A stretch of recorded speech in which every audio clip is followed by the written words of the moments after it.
C D, ठीक है जी। तो ये तो बचपन से पढ़ते आ रहे हैं कि अगर इससे होकर चलेंगे हम एक स्क्वायर पाथ पे, ये जो टोटल लेंथ होता है इसे क्या कहते हैं, पेरीमीटर कहते हैं, ठीक है जी। इसको क्या कहते हैं, पेरीमीटर कहते हैं, जो 4 इंटू क्या होता है, साइड होता है, ठीक है। अगर मैंने इसकी लेंथ यहाँ से यहाँ तक ए मान लिया है तो क्या हो जाएगा, 4 इंटू ए, जिसे हम 4a कहते हैं, ठीक है भाई। सिंपल, ये तो पढ़ते आ रहे हो 6 क्लास से ही। दूसरा, अगर इसकी पूरी एरिया चाहिए हमको, ठीक है, तो एरिया क्या आ जाएगा, साइड का स्क्वायर मतलब ए का स्क्वायर, ठीक है भाई। अब देखते जाओ, शुरू करूँगा बहुत ही बेसिक, और आपको जितने भी उस जो एनसीईआरटी में दे रखा है क्वेश्चन, उस सब का क्वेश्चन का मेथड यहीं पे बता दूंगा। अगर आपको समझ में आ जाएगा फिर आप बहुत ही आसानी से सारे एक्सरसाइज को सोल्व कर सकते हो, ठीक है भाई। अगर इस डायगोनल का लेंथ बोले, डायगोनल का लेंथ कितना होगा, डायगोनल पूछे, ठीक है जी, तो क्या होता है फॉर्मूला। आप तो ऐसे पाइथागोरस भी लगा सकते हो, ये यहाँ से यहाँ ए है और ये भी स्क्वायर है तो ये भी ए होगा, ठीक है जी। और ये डायगोनल मुझे चाहिए, तो पाइथागोरस का कर्ण का स्क्वायर बराबर आधार का स्क्वायर प्लस लंब का स्क्वायर, ठीक है जी। तो ए स्क्वायर प्लस ए स्क्वायर, आधार स्क्वायर प्लस लंब स्क्वायर, अंदर रूट, तो ये कितना हो जाएगा 2a स्क्वायर, और ए स्क्वायर बाहर आ जाएगा तो ए आ जाएगा और रूट में क्या हो जाएगा 2, तो इसी को लिखा जाता है अंदर रूट 2a, ठीक है। ये बेसिक है तो मैं निकलते जा रहा हूँ, जहाँ पे बताने वाला रहेगा वहाँ पे मैं रुक के अच्छे से बताऊँगा। चलिए, एक एरिया निकालने का ये भी फॉर्मूला होता है, एरिया ऑफ स्क्वायर निकालने का, ठीक है जी। 1/2 इंटू डी का स्क्वायर, डायगोनल का स्क्वायर है, ठीक है भाई। देखो यार, स्क्वायर में और क्या पॉइंट आपको याद रखना है, ये जो एंगल होता है तो पता ही 90 डिग्री का होता है, और जब डायगोनल इसको बाइसेक्ट करता है तो ये कितना का 45 डिग्री हो जाता है, और ये भी 45 डिग्री हो जाता है, ठीक है जी। दूसरा पॉइंट आपको डायगोनल में ध्यान रखना है, दो डायगोनल हमेशा एक दूसरे पे क्या होता है, परपेंडिकुलर होता है। एक तो ज्योमेट्री का पार्ट है लेकिन थोड़ा सा ध्यान रखो, दो डायगोनल एक दूसरे को परपेंडिकुलर होता है। जब एक डायगोनल था तो इसको हाफ भाग में डिवाइड करता है, ठीक है जी। अगर मैंने दो डायगोनल दे दिया तो इसको कितना 1/4 पार्ट में डिवाइड करेगा, ठीक है भाई।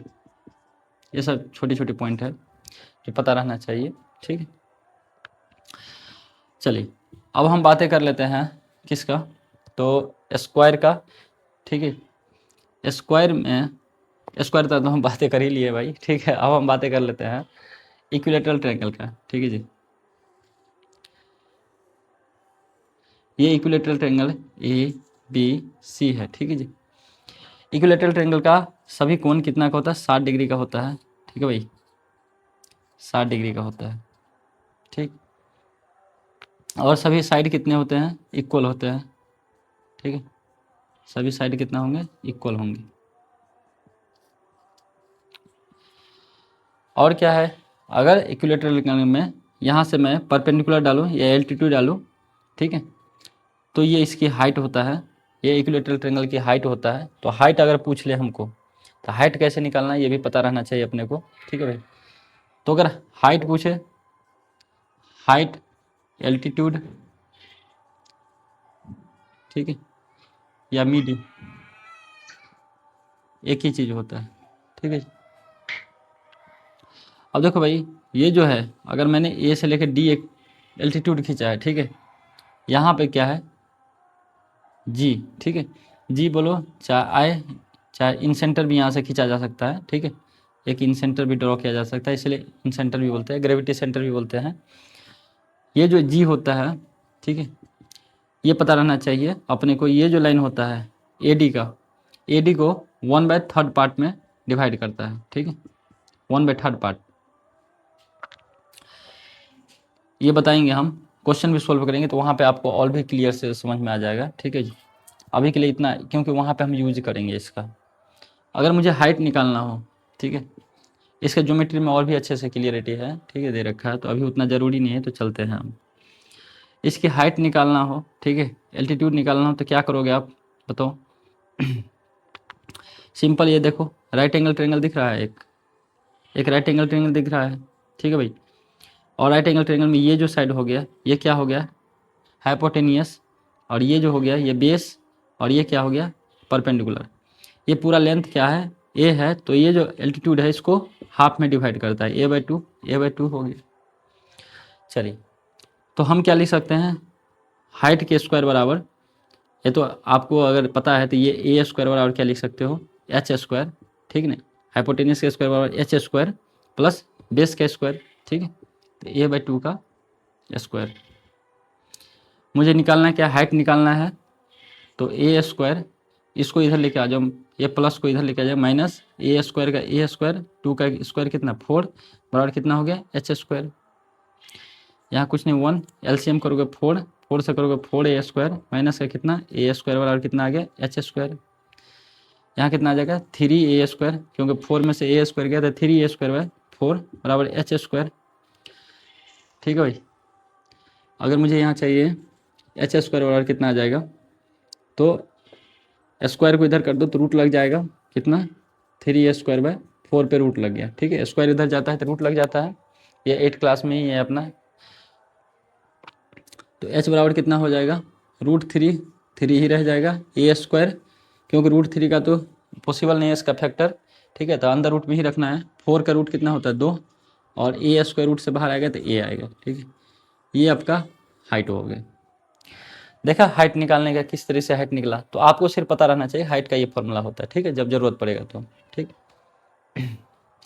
दूसरी चीज़ जो पता रहना चाहिए अपने को भाई, इसकी एरिया ऑफ इक्विलेटरल ट्रायंगल, ठीक है, एरिया ऑफ इक्विलेटरल, ठीक है, ट्रायंगल। अब ट्रायंगल का किसी भी ट्रायंगल का एरिया निकालने के लिए फॉर्मूला क्या होता है, 1/2 बेस इंटू हाइट, ठीक है भाई। तो क्या हो जाएगा 1/2 बेस इंटू हाइट, तो बेस कितना है ए, ठीक है भाई, तो बेस होगा ए, और हाइट हमने कितना निकाला √3 a/2, ठीक है जी।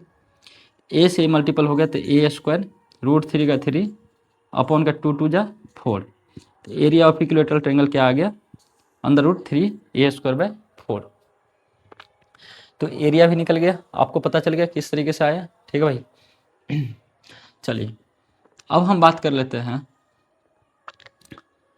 अब हम बात करेंगे कि सर्कल के बारे में, और वहाँ पे सेक्टर निकालेंगे, ठीक है जी। तो चलिए थोड़ा सा मिटा देते हैं इसको, फिर देखते हैं अपन।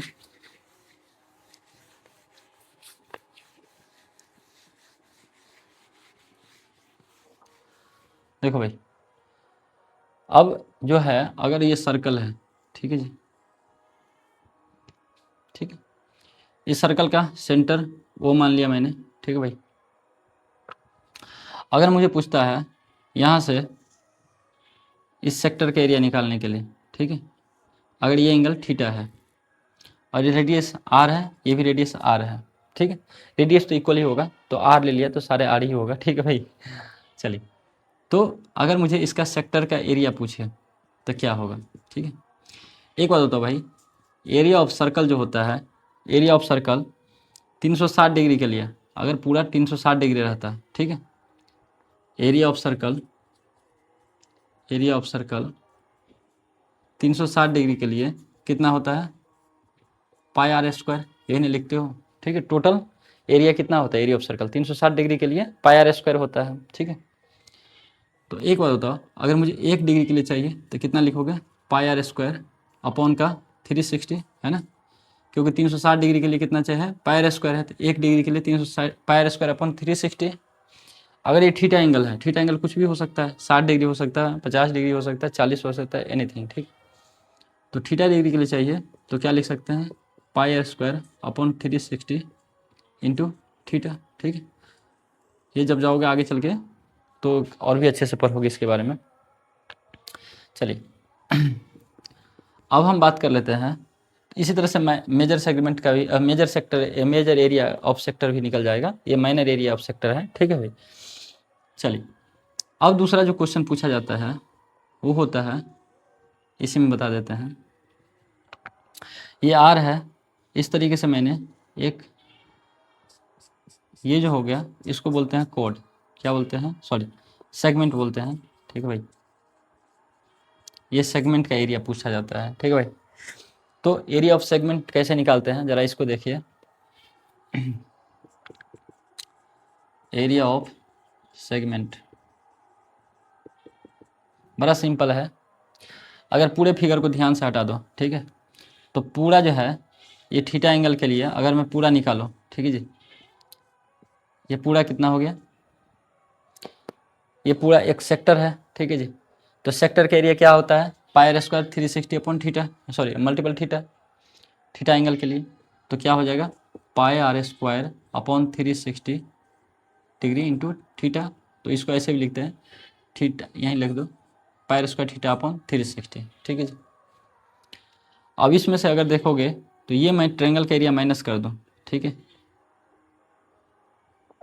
ये ट्रेंगल का एरिया अगर मैं माइनस कर दूँ, ठीक है भाई, ट्रेंगल का एरिया माइनस कर दूँ तो ये वाला बात की बचा हुआ कौन सा है, ये सेगमेंट का एरिया आ जाएगा। पहले मैंने टोटल एरिया निकाल लिया, सेक्टर का एरिया, इसमें से ट्रेंगल का एरिया मैंने माइनस कर दिया, ये ट्रेंगल का एरिया, ठीक है। अब नाम कुछ भी दे के लिख लो, आपकी मर्जी है, वो तो आप बुक में बहुत ज़्यादा देखते हो, ठीक है। तो ये बाकी बचा सेगमेंट का एरिया आ गया, ठीक है भाई। कोई इसमें बड़ी सी तोप नहीं है, थोड़ी थोड़ी चीज़ें समझते रहो, आप बच्चे हो, धीरे धीरे आगे जाओगे तो बड़े बड़े क्वेश्चन सॉल्व करोगे, ठीक है। तो क्या हो जाएगा भाई, माइनस का ट्रेंगल का एरिया क्या होता है 1/2 बेस इंटू हाइट। तो बेस भी क्या है यहाँ पे r, और हाइट भी क्या है r, ठीक है जी, इंटू कितना होता है साइन थीटा होता है। अब बोलोगे सर साइन थीटा कैसे होता है, तो एक्चुअली क्या होता है, जब हम कोई राइट एंगल ट्रेंगल का एरिया जब निकालते हैं ना, ये राइट एंगल ट्रेंगल का एरिया, तो आप क्या लिख देते हो 1/2 यहाँ इंटू बेस, ये हाइट है, ठीक है, तो b इंटू एच लिख देते हो, ठीक है। एक्चुअली क्या होता है, पूरा कंप्लीट फॉर्मूला होता है 1/2 b into H into sine theta होता है, ठीक है भाई। यहाँ पे साइन थीटा का वैल्यू कितना है 90 डिग्री है, ठीक है, तो इसलिए साइन 90 डिग्री का जो वैल्यू होता है वो 1 होता है, तो इसलिए 1 से मल्टीपल होता है, तो 1/2 इंटू बी इंटू एच होता है, ठीक है भाई। तो ये जो आ गया एरिया ऑफ सेगमेंट निकालने का अपने पास, एरिया ऑफ सेगमेंट इसी तरीके से हम निकालेंगे, ठीक है जी। आशा करते हैं समझ में आ गया होगा। अब हम कुछ क्वेश्चन देखेंगे, बहुत ही इंपॉर्टेंट क्वेश्चन है, ठीक है। क्वेश्चन के पहले देखेंगे, जैसे ये लीफ का एरिया किस तरीके से होता है, ठीक है, ये लीफ का एरिया, इसको निकालने के लिए है आपके बुक में, ठीक है भाई। ये देखेंगे कि अगर 4 लीफ मैंने बना दिया स्क्वायर के अंदर में, ठीक है भाई, इसकी एरिया देखेंगे किस तरीके से आता है। अगर ये स्क्वायर में हमने क्या कर दिए, एक हाफ सर्कल इधर से कर दिए, दूसरा सर्कल ऐसा हाफ सर्कल इधर से कर दिया, तो ये शेडेड पार्ट का एरिया है। तो बस इसी तरीके से क्वेश्चन है। तो चलिए हम एक दो